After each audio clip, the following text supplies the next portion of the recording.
Welcome to This Explainer. Okay, today we're diving into part 2 of our Islamic parenting guide, and we're zoning right in on those wild, beautiful years between ages 3 and 6. If you're a parent, you know exactly what it's like.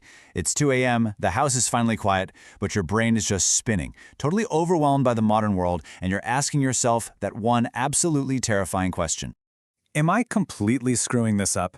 Seriously, it's the universal anxiety of having toddlers or preschoolers, right? They're constantly testing boundaries, they ignore your carefully planned lessons, and honestly, sometimes you just wonder if anything you're doing is actually landing. But here's the beautiful part. The source material we're looking at today offers this profound, massive stress relief of a solution, and it's all rooted right in Islamic teachings. You don't need to be perfect, you just need a framework. And that brings us to this incredible prophetic guidance. Prophet Muhammad, peace be upon him, gave us this brilliantly simple advice. Play with them for the first 7 years, teach them for the next 7, and advise them for the final 7.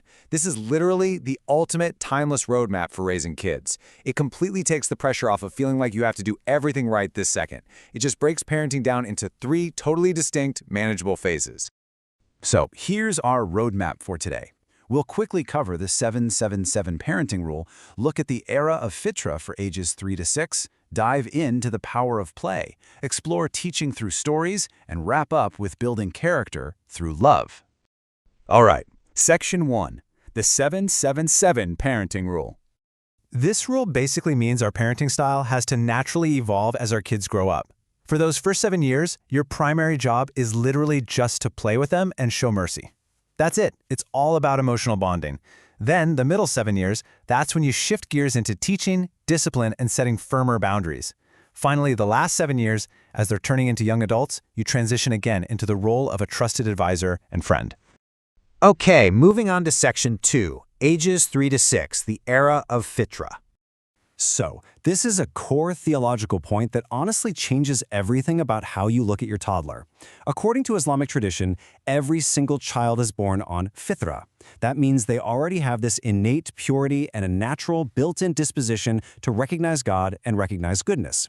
You aren't starting with a bad kid that you have to rigidly fix. You're starting with a beautiful, pure soul that you just need to protect and nurture. And that leads us perfectly into the concept of tarbiyah. In this framework, your child is an amanah, a divine trust. So your role in these early years, it really isn't about harsh correction.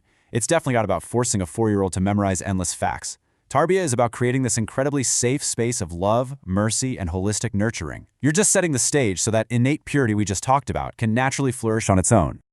Which brings us to Section 3, the power of play. So, if we aren't supposed to be harsh disciplinarians right now, how do we actually teach them anything? Well, the classical scholar Al-Ghazali has some amazing advice here.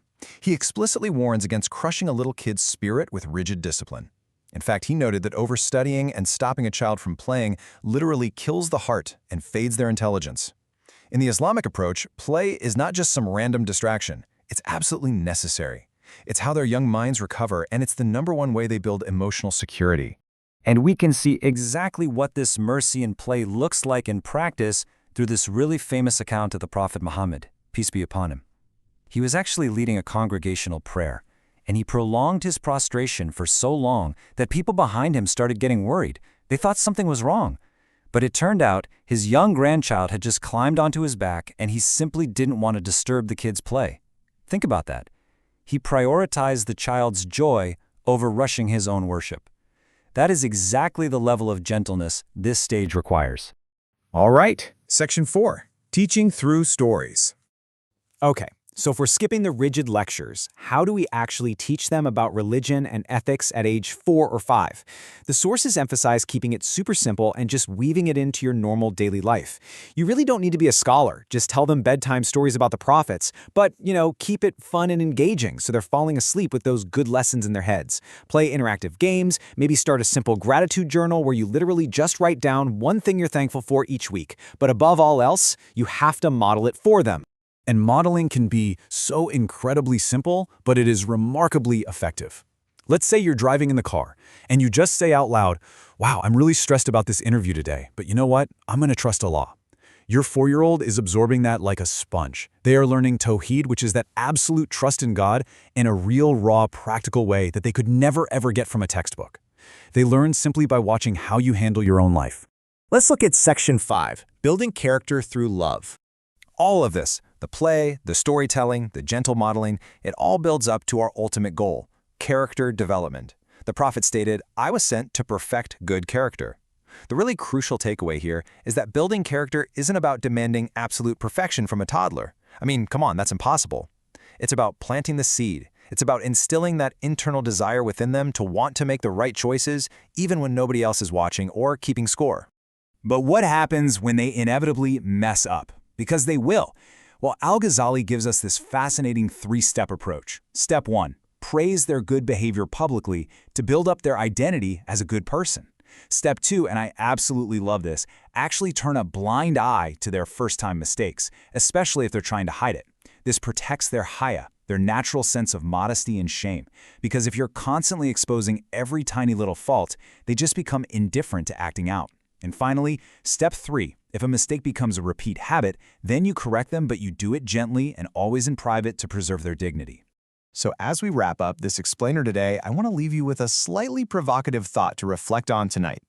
When you look back at the interactions you had with your child today, what did you leave behind? Are you accidentally building a foundation of anxiety and rigid rules, or are you using play, mercy, and connection to build a lasting legacy of love and character? Just keep that 777 rule in your back pocket, give yourself some grace, and remember that right now, your absolute biggest job is just to be their safe space. Thanks so much for joining me for this explainer.